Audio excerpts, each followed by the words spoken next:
You are listening to Oh My Health, There Is Hope podcast. When your heart is aching and your world is shaking, don't give up. No, don't give up. Hello and welcome to Oh My Health, There Is Hope, the podcast. I'm your host, Jana Short, and today I'm here with a really special guest, Cassidy Rey. Cassidy is a psychic medium spiritual healer who provides clients with messages from their spirit guides and angels to become their best and highest self. She offers 6 different types of readings for spiritual well-being, and all her work is done remotely through the Word document or through a phone call.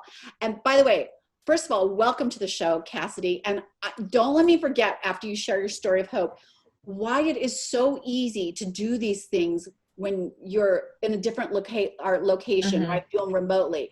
Like, people need to understand how that frequency and how that works. Because I know they're like, well, she's not even looking at me. How is she going to send me something? Right.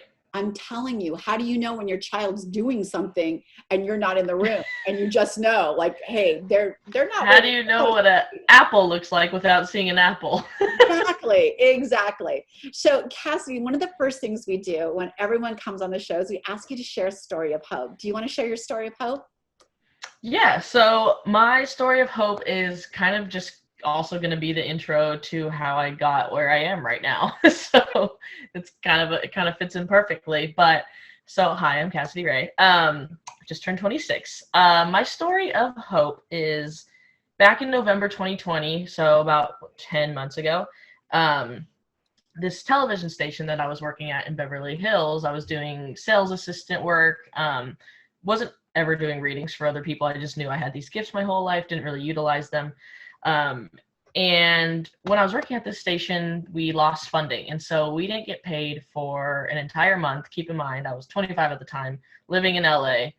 Obviously, I worked and lived paycheck to paycheck, and it was, that's how I survived. So as tough as that was, I had to reach out to friends and get loans to try to pay the bills and, just feed myself. It was a very, very rough month for myself. And within that month, I heard or had a knowing that I should go public with my psychic medium gifts. Only my best friends ever really knew about it, or my parents. So I was like, okay, I guess I'll post something on Instagram. I'll do some tarot cards for free. And when I posted that, my business absolutely took off. I immediately had 100 signups, and people started paying me, obviously without me asking. They were just paying me for my time. And so within that month of losing my job and having no money to pay for anything, I was able to pay everyone back who I had to borrow money from within 2 weeks from just doing these readings that out of nowhere came to me and were Spirit was just hey, tell the world about this. It's time. Make your own income. And I was like, okay. And so here we are today, guesting on Best Holistic Life magazine.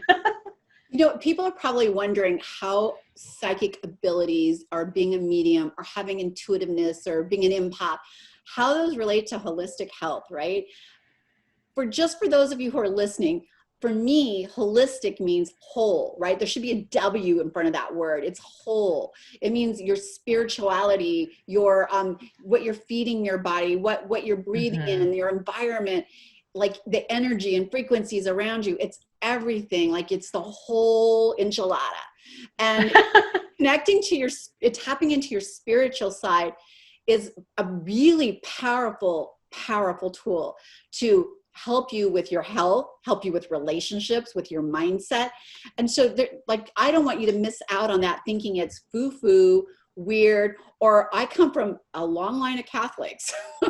Yeah, me too. I'm Mexican, Italian Catholic. A long line of Catholics. And my family used to call my abilities oh, she's just super intuitive. How does she always know those things? She's super intuitive. And, but they always knew, but they wouldn't put that label on it because then I was so taboo. I was possessed. You were possessed if you were Catholic and if you were talking to spirits or you had abilities, they thought you were possessed. And they still do sometimes. By the way, that thought process has not changed. And in some cases they're right. But in 99% of the cases, let me tell you, every single one of you is intuitive. Every single one of you has, and maybe you're not a medium or a psychic, but you have medium and psychic experiences or abilities to have that experience. And how many times have you been somewhere and you're like, deja vu, like, what is this? I know I've been here. Or you're having a conversation, like, I've had this conversation before, it's so weird. Like, it's not, it's or I feel like I should quit this job for something. Yes. Or you get in your car and you're like, I just don't want to go. I don't want to go. And you don't go, and then something's happened and you're like, oh my gosh, I was almost there. Like, we all have the ability to have those experiences, even though you may not be a psychic medium, but you have the ability to have those experiences, each and every one of you. And are we all possessed by a demon? I think not. So I want us to get past that woo-woo. That's what I think. I want us to start by meeting people like Cassidy. I want us to start opening that our minds to the possibilities of the gifts that are here for us, that our ancestors that are surrounding us with love, trying to guide us, those beautiful angels that are protecting us. I want us to get open to just accepting their existence and allowing them to create that change in our life. How do we do that, Cassidy? Well, first of all, I thought it was really funny you said whole enchilada, because that's my dad's nickname. I just wanted to throw that out there. But for me, this is weird to me that I do this for a living now. Like, I will say that. Like, that's why my company is named that Let's Get Friggin' Weird, because this isn't who anyone thought I would be, what I would be doing. And so I know, as a healer and someone who's relaying these messages from the other side, I know that my purpose is to help normalize this work on Earth right now. And so for me, I had, a pretty normal childhood. I was, say more popular. I was a Division I athlete. I had everything pretty normally laid out. I was athletic. I did psychology, so I was super into this kind of natural, like, human behavior. And then I just, like, started understanding that I meant to normalize this for the world. And because I have so many different outlets and friends, and I've traveled so much as a young woman already, that I knew I could reach a different population that was, like, not necessarily ever going to think of this work, but then since I'm tapping into it, they would take it more seriously in a way. And so I just really, like, went with it, and my spirit guides were like, this is not going to look like every psychic medium. You are not going to do stuff, sorry, I almost cussed, stuff naturally. I'm not a very, like, hippie, meditative, quiet, calm person. I'm very loud. I cuss in my readings. I tell you like it is. And so normalizing it is going to be massive for us in this world. So I want to talk to people who've never had a reading. And there's a lot of us out there because they've been afraid. It's not like we're going to know your deepest, darkest secret. We're not. Right. That's not what the purpose of having a reading. That's not the messages we receive. By the way, intuitively, I already know if you're a good person or a bad person if I read you or not. Like, totally no. Like, that's one of the reasons, like, I love Zoom, because there is not one person that submits in my magazine that I don't face-to-face meet, because I read them. I read their energy. I read like their mission. Yeah, you can't fake it. You can't fake authenticity. So they're not going to find out that, I don't know, when you were 12, you stole money out of your mom's purse, or like, that's not what's going to happen. Literally, your guides are like these loving beings that are there to support you and guide you and give you, like, that intuitive movement forward, or that intuitive hand back, like the mom in the car when the brakes go on, right? That, oh, wait a minute, think about this before you move forward. And it's nothing like what you might be thinking, like they're going to tell you die in 3 days, or they might say, hey, you should see the doctor.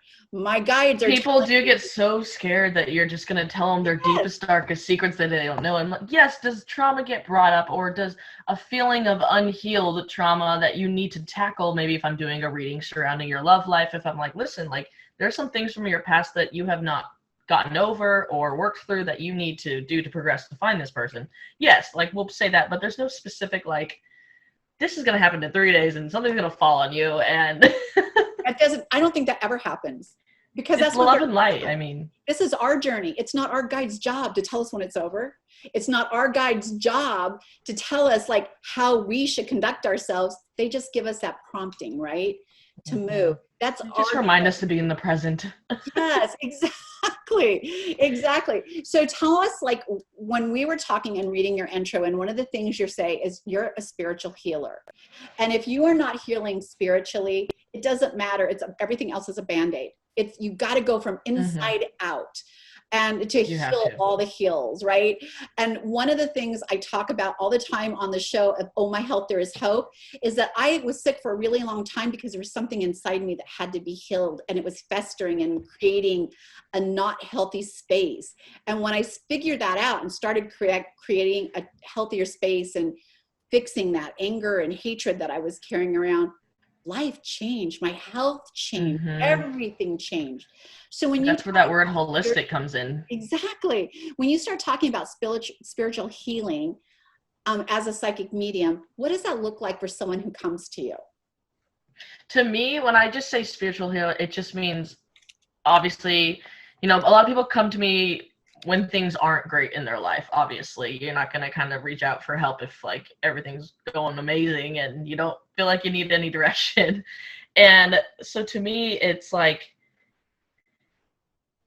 I'm sorry, I just lost my train of thought.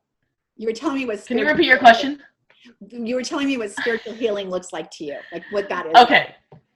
Yeah, so starting with the emotions, like what are the emotions that you're feeling right now? You know, and I'll tap into that. Is it anger? Is it resentment? Is it sadness? And then if we look at, okay, then I tap into how is that physically manifesting into your body right now? Okay, maybe your throat chakra is closing up a little bit. I feel maybe your heart chakra or your sacral is lighting up, and then I'll kind of tap into where in your body you're feeling it. And then the spirituality comes into play of like the trust and believing that you can change and do something about it. That to me is the spiritual aspect of it. It's not like, oh, you have to be religious and you have to believe in all the things. You just have to believe in yourself and that you can make a difference in your own life and change your own pattern if something isn't working. And that's what I want my clients to understand. And that's what I want to help them with, is that if it's emotional, then it's probably manifesting physically, and then there's something to be done spiritually. Your thoughts manifest into reality.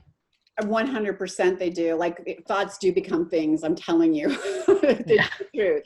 Good or bad. I know, exactly. One of the things that I feel like you can get spiritual healing from for a psychic medium is a lot of times people are taken from us suddenly and we feel incomplete with that journey, right? We didn't get to say our goodbyes. We maybe left on a bad note.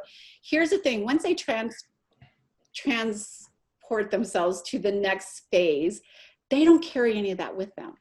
Yeah. They just don't. They're in a complete space of joy. I know this because I've reconnected with people who passed and I feel that joy. Here's the thing. One of the things I feel like you could spiritually heal is that they come and they tell you, we're good. We're okay. We're checking in. And then they give you a qualifying thing. So you know it's them, something that only they know. And like, it's the most beautiful thing. Exactly. I had a reading and sometimes I'm like, is it a reading? Because I'm not getting it all. And then this moment comes up of clarity. And one of those moments was this person giving me the reading said, what are all the freaking birds? And this person phrases bad language. There's hundreds of little baby finches, all different colors. What the hell? Because yeah, real. And like, that was so clear that my family, my dad raised little finches, thousands of them. Oh, finches specifically too. That's everywhere. So funny. And it was my mom coming through and she hated it.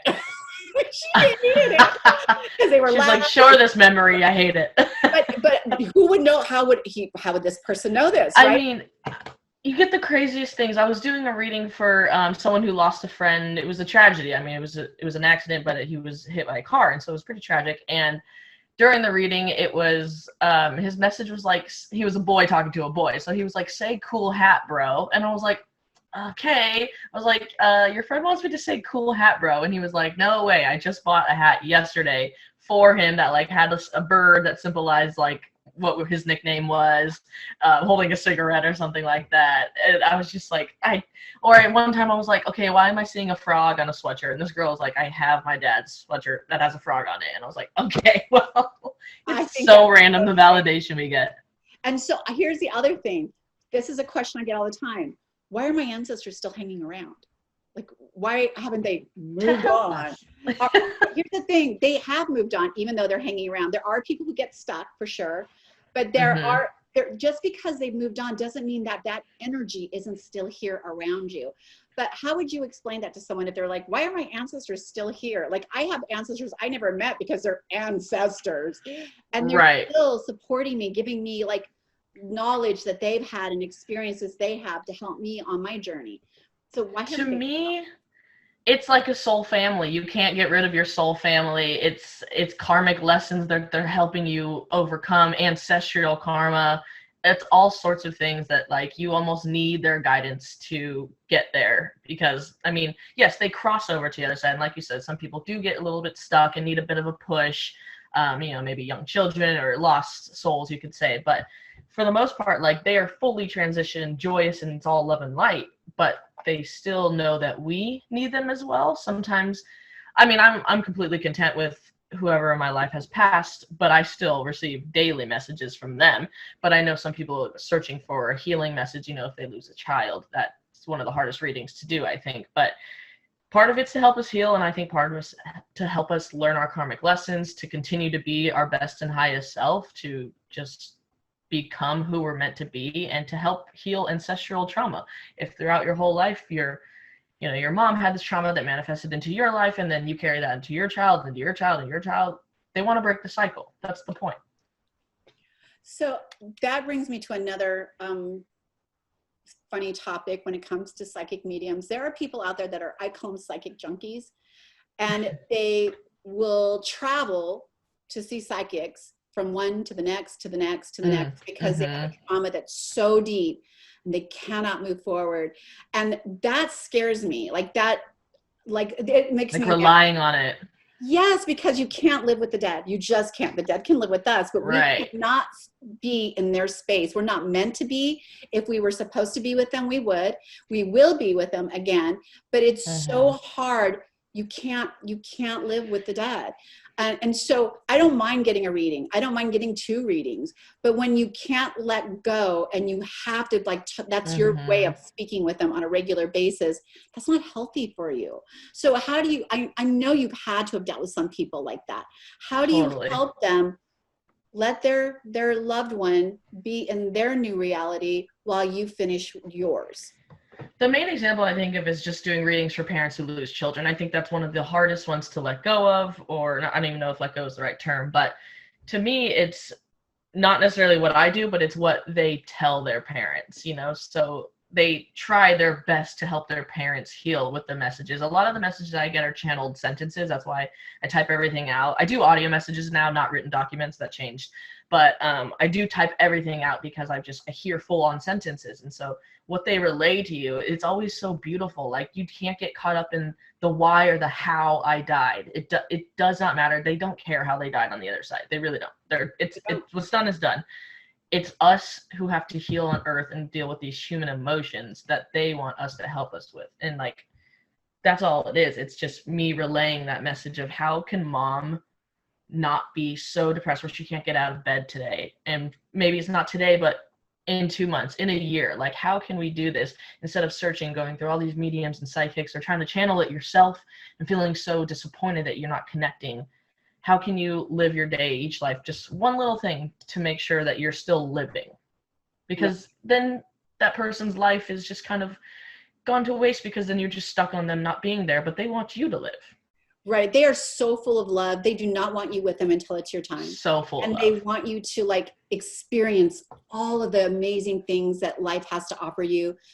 And so they don't want you to live with them. They don't. And the parent-child relationship, oh my God, it's beautiful to feel it through a soul level. I literally bawl my eyes out crying during some readings. That's why I jump into meditation before I call my client, because you just feel this overpowering love coming through. It's unbreakable. I know my mom lost my brother when he was 14 years old, and she never got past that. Never got past that. Yeah.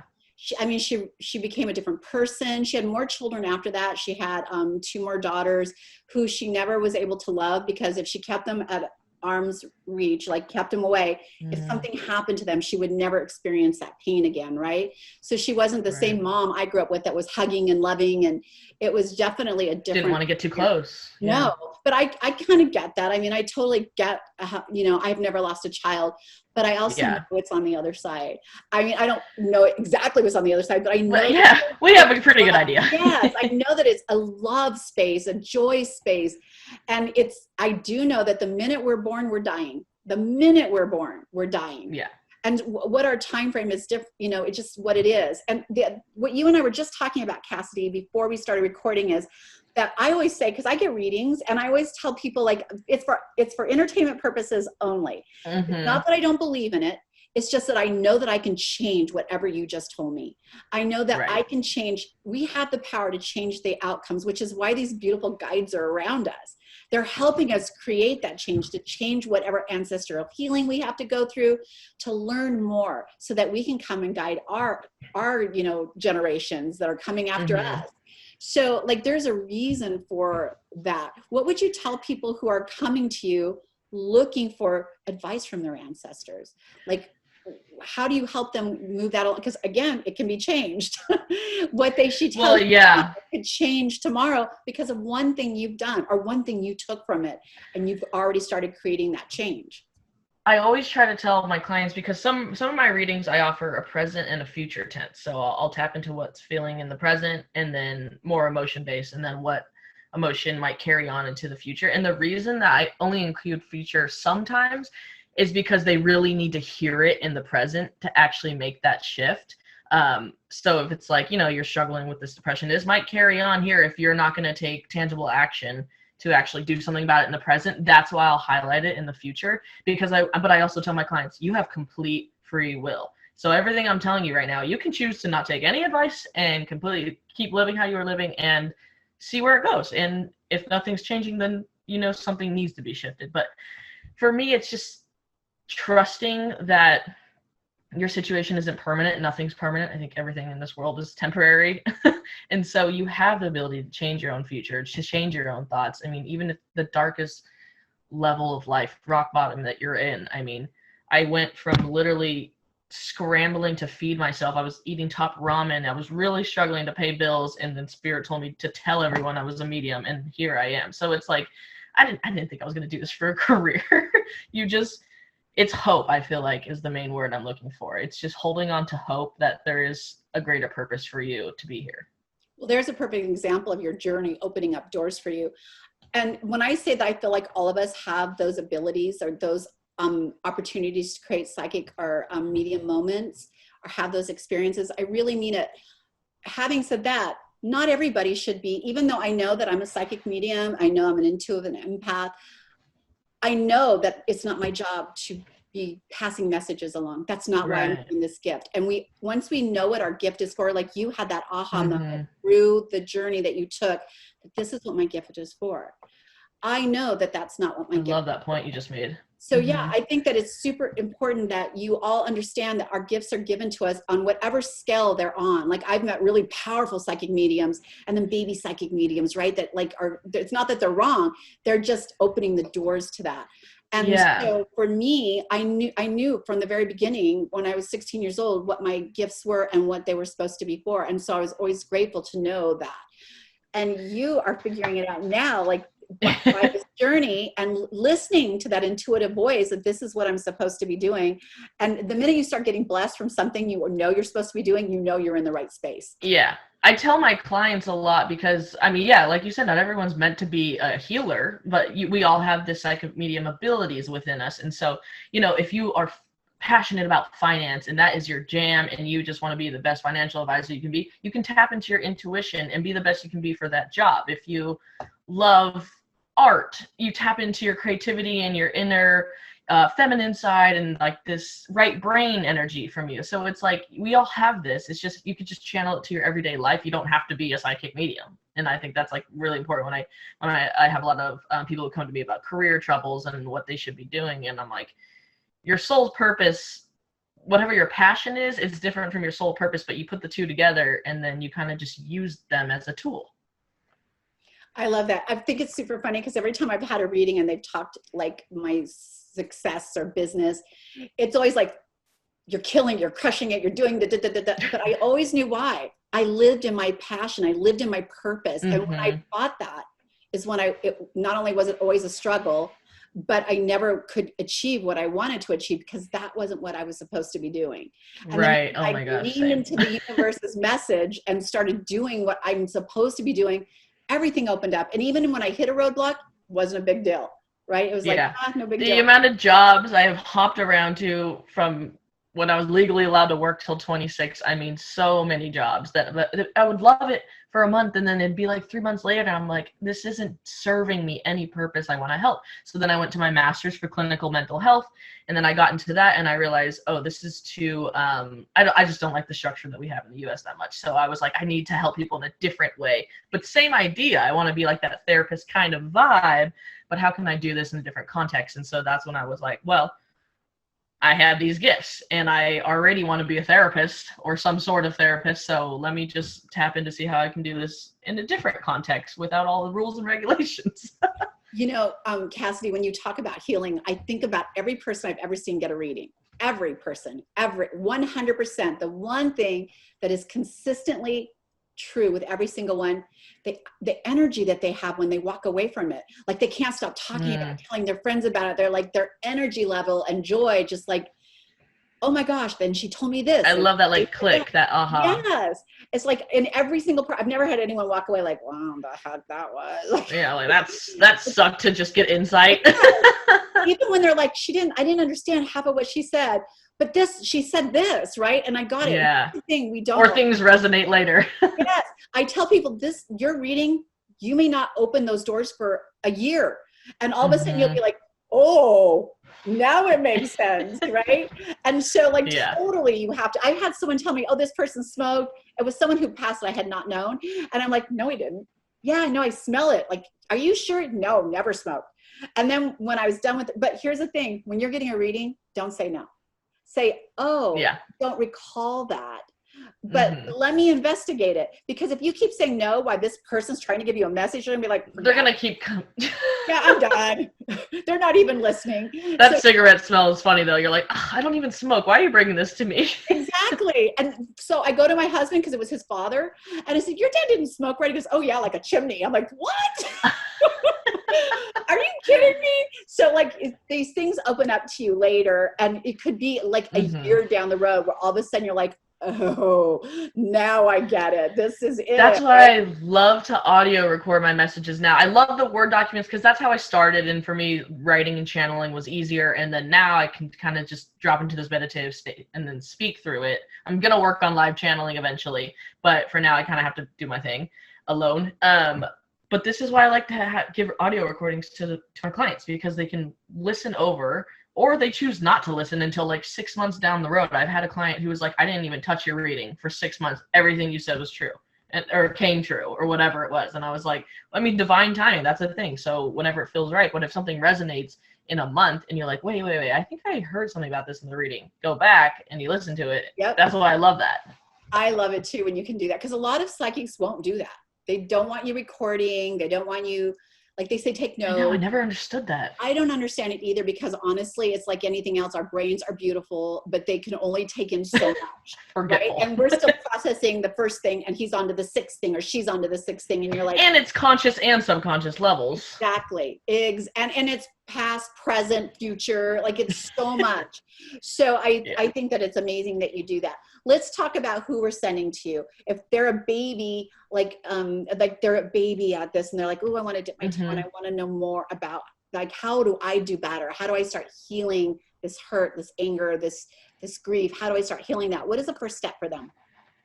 Yeah, I love actually my new clients who never really tapped into it, because it's like I'm recently new to it too, so it's fun for me. But for me, I am always a big advocate on journaling. I think journaling literally has like saved my life. You should see how many journals I go through.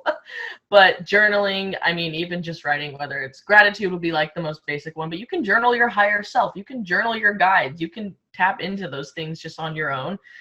Grounding, I love to tell people, be barefoot, go on the grass, physically ground yourself, because especially if you're a water sign, you guys don't get grounded as easily as like an earth sign would, perhaps. So grounding yourself, being in water, taking intuitive showers. I love that one. If you're putting on shampoo, okay, what am I putting on? Some self-love right now, and then you're washing it out. What am I washing out? Doubt, fear, mistrust, insecurities. That. Oh, I love intuitive showers are the shiz, especially if you're getting really bad anxiety. They're really helpful. So small things like that. And then I'll tell new clients who've like, I've never done anything like this, but like, I know you just growing up and like, I'm curious. You could just practice like the left or right game. Go on a walk in your neighborhood. Trust your intuition. Should I go left on the street or right on the street? And then observe the trees and like what messages kind of come through, what birds you see, what nature you see. You go to the grocery store. What brand should I pick? Just start trusting your intuition little by little. And then you can start playing it with bigger things like life decisions in your life. But you just starting off small, I think, is really important. That's kind of what I did in the beginning too. I love it. And when she says she's new at this, baby at this, she's not. She's had this gift forever. She's saying she's new and baby about sharing Public. Now the way Yeah. But yeah, usually when you have this sort of gift, you really have it from birth. And it's kind of with you and grows. And maybe your parents weren't like, they were afraid of it. Like my parents were afraid of it and they gave it a different name. And, you know, but yeah, you have born with this gift and it does grow. And when you're using it, it's like being an athlete. When you're practicing and using it, it gets better and better and better. Yeah. So you definitely get more confidence in it and you're understanding what's happening to it. And if you don't use it, it's not that it goes away. It's just that you have to tune those back in again. Yeah. So, and similar to you, sorry. No, go ahead. Similar to you, I had a near-death experience when I was 1.5. So I connected when I was 1.5. I passed away for like 2 minutes, I think, or whatever. My heart stopped. I didn't pass away. My heart stopped for like 2 minutes. I had open heart surgery when I was 1.5. And so I vividly remember, you can bring up like my 3rd grade papers that I would like write. Like I was like writing poems, like boom, I saw the light. Boom, I came back. And like, I have visions of that day still going to the other side. And so I do believe that's like why it's kind of stuck with me from such a young age and why I was able to connect with loved ones very young instead of kind of learning later in life. But yeah, it's just like, it happened so naturally, but like going public was just its own coming out of the closet, you could say. I love it. Well, Cassie, how can people connect with you if they want a reading, if they want to follow you, how can they connect? Yeah, so my Instagram, I do like 99% of like my marketing and everything on Instagram. On there, my bio to my website is there. So you book a reading through my website. On Instagram, I love making like reels, manifestation methods, a bunch of tools you can use, TikTok as well. But I'd say TikTok, Instagram, and my website to book a reading are going to be your best bet. And then you can DM me any questions you have. I'm pretty good about answering my DMs because I can't stand having a notification. Perfect. So we're going to put all those in the show notes so you guys can connect with her super easy. And I highly recommend if you're just afraid of getting a reading, at least start following her in her Instagram, because you're going to start getting more comfortable with your spirituality and expanding on that. So Cassie, thank you so much for being with you. I think you're fascinating. She's going to be writing the November issue. I'm so excited. Her article is I'm so excited for that to come out. Thank you. All right. Thanks, Jana. Thanks for listening to the Oh My Health, There Is Hope podcast. Make sure to visit Jana's website, bestholisticlife.com, where you can subscribe to the show on iTunes, Google Play, or listen there, so you'll never miss an episode. While you're at it, if you found value in the show, we'd appreciate a rating on iTunes, or if you simply tell a friend about the show, that'll help too. Let's change the world together, one health expert at a time. Looking forward to seeing you next time.